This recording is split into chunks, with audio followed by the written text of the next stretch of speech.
It is late August, and I received a package in the mail that I've been looking forward to all summer.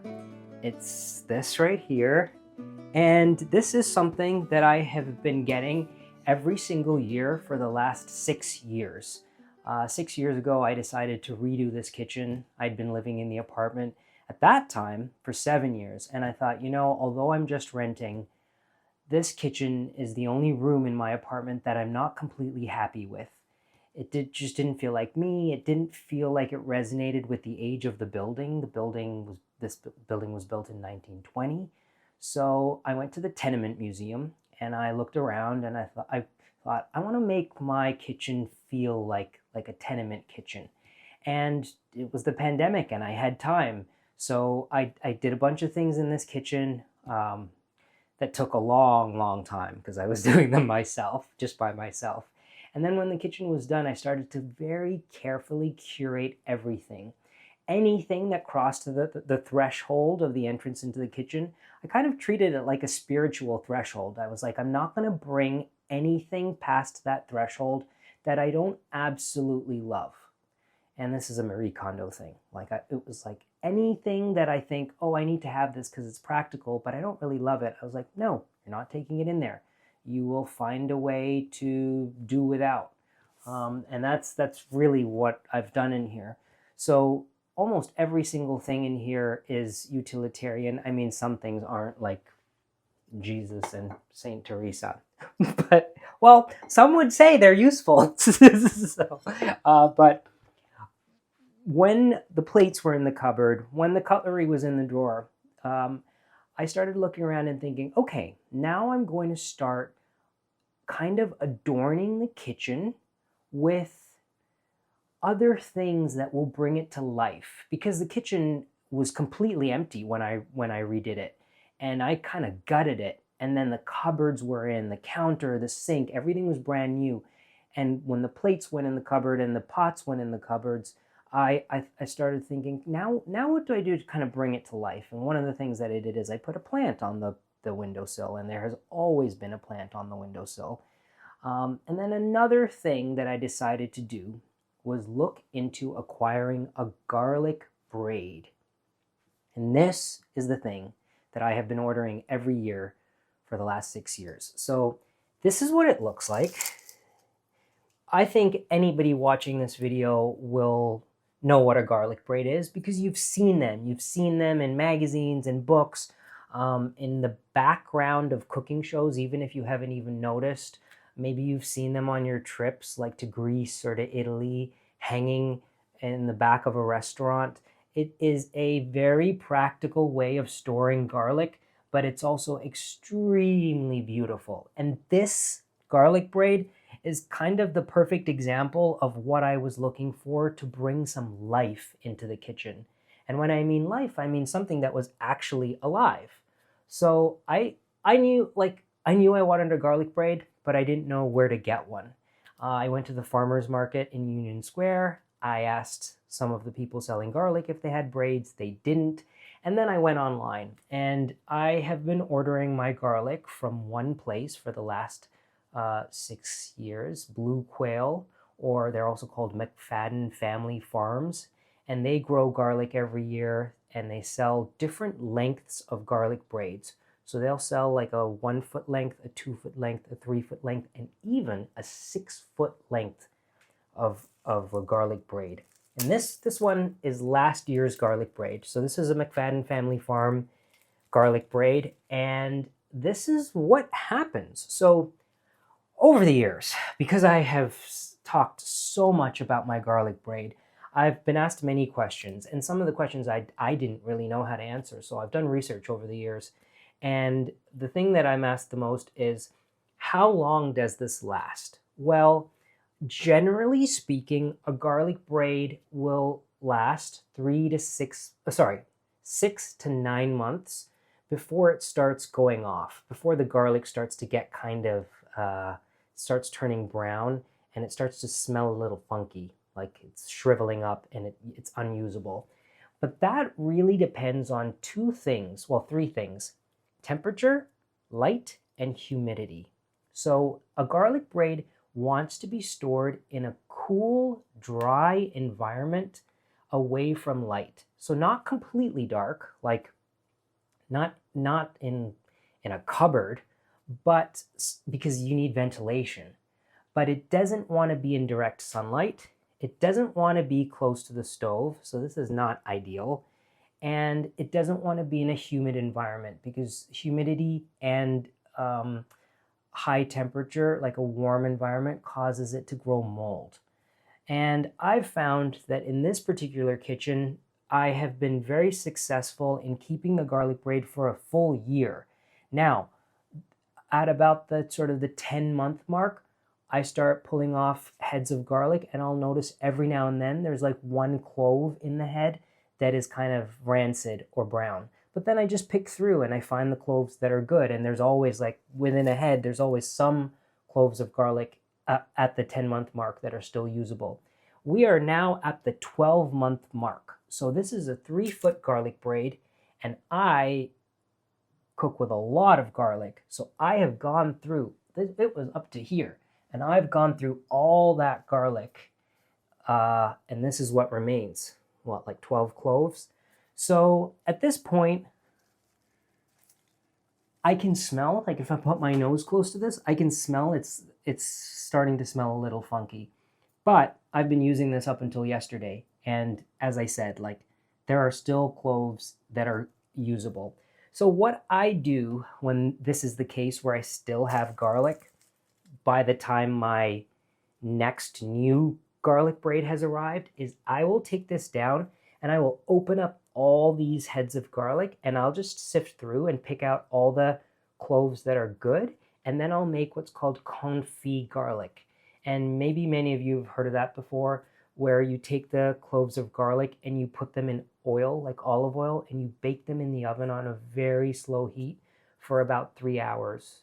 And it creates a caramelized garlic clove that you can squeeze into a jar and use in many dishes, like especially roasting meats, roasting a chicken, even in pasta. Like confit garlic is great. So I don't waste anything that is still good. But I do want to get to using my fresh garlic braid. So we are at a very exciting moment right now, because in here is a garlic braid from another farm. The wonderful thing about what I have been doing through YouTube and sharing my life with the public is that you tell me things that I don't know, and I have learned many things from you. I also have received so many suggestions from people, which I really appreciate.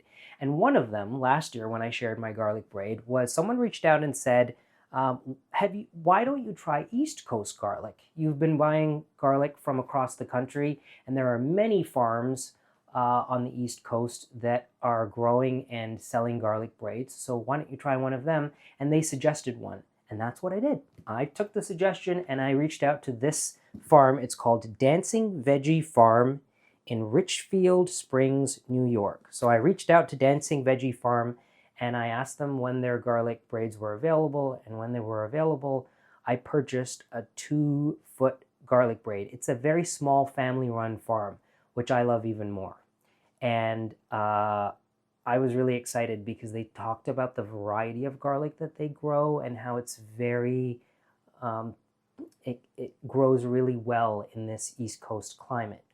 So I've never seen what their garlic braids look like in the flesh. I am going to open up this box with you here. Let's see. Actually, before I do that, let me take down the previous year's garlic braid. So what I do is I have it on an S hook. This is an iron hook in the shape of an S, and you can find antique versions of this, or you can get your blacksmith to make you one, which is what I did. So if you go to like Renaissance fairs, there's often a blacksmith, and that's where I've purchased some of these. It's a great thing to buy as a souvenir from a blacksmith because it's very handy, an S-hook.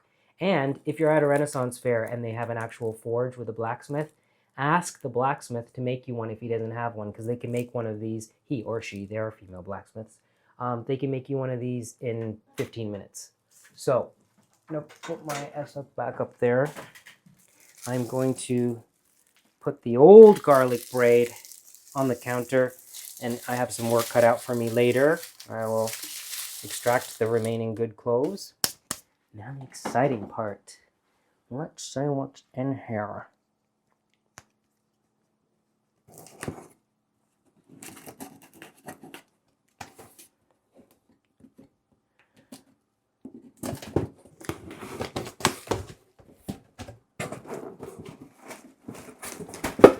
So this is how your garlic braid will arrive. And I will say that if you are ordering a garlic braid from a farm and you really want it to be like very beautiful, make sure you tell them to pack it very well. Because I have had situations where the garlic braid has arrived and there wasn't enough packing in the box and it moved around in shipping and many of the heads fell off, which means that when you hang it up, you have all these empty spots, which is not good. So sometimes you have to like specifically say, hey, I really want this to look perfect, so please make sure it's packed well.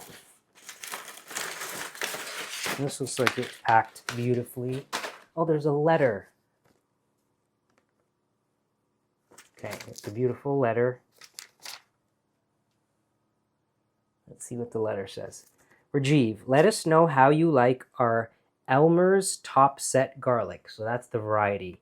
I have also enclosed a photo of the brooms I make. I think you might appreciate them. It's an older photo. I no longer make the style in the middle as it did not sweep well. Peace be with you, Warren Ainslie, Dancing Veggie Farm.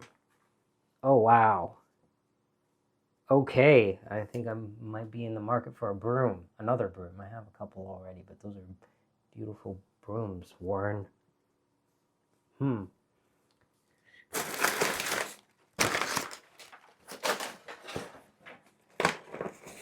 And the other thing I'll say is you want to handle this carefully because it's dry and it is fairly fragile, and if you sort of roughhousing around with it, you can cause the heads to break off. So this is very beautiful.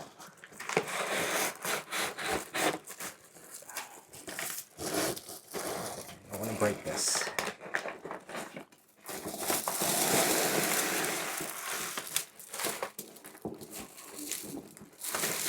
Well, they tied it to the box. That's very smart.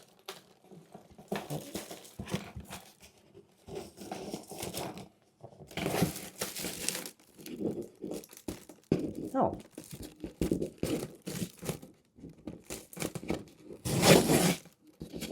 Wow. I've never seen that before. So the garlic braid was tied to the box so it didn't move around.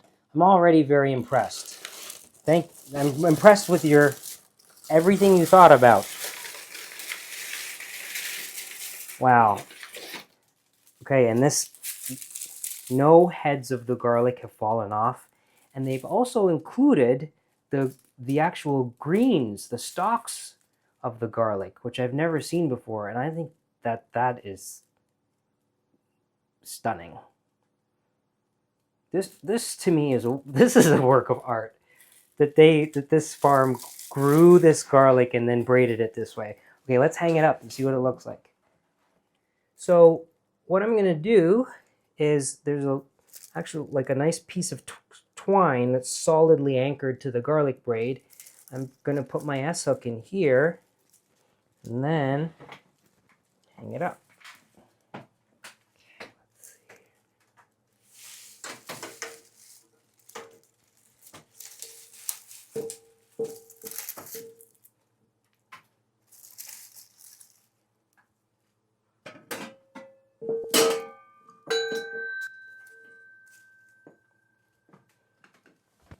Wow, that's beautiful.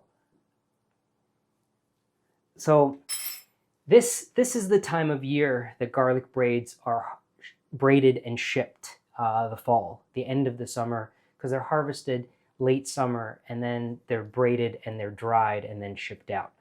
So if you're in the market for a garlic braid or you've never had one and you'd like to try one, now's the time to go searching. And maybe a local farmer's market will have these. And if there are growers at the farmer's market, ask them if they sell garlic braids, because maybe they just never thought of bringing them to the market, thinking no one's going to be this extravagant, but they would braid them and sell them. Like, sometimes you just have to ask the farmers. But it's a great thing to have access to these growers, because it gives them an opportunity to maybe create something that they've never created before with their produce. Now, once your garlic braid is up and it's been hung, the next most frequent question I get asked is, where do you pull the garlic from? The bottom or the top? And there is a lot of debate about this. Like, I have been corrected a few times. I will firmly say that you start at the top.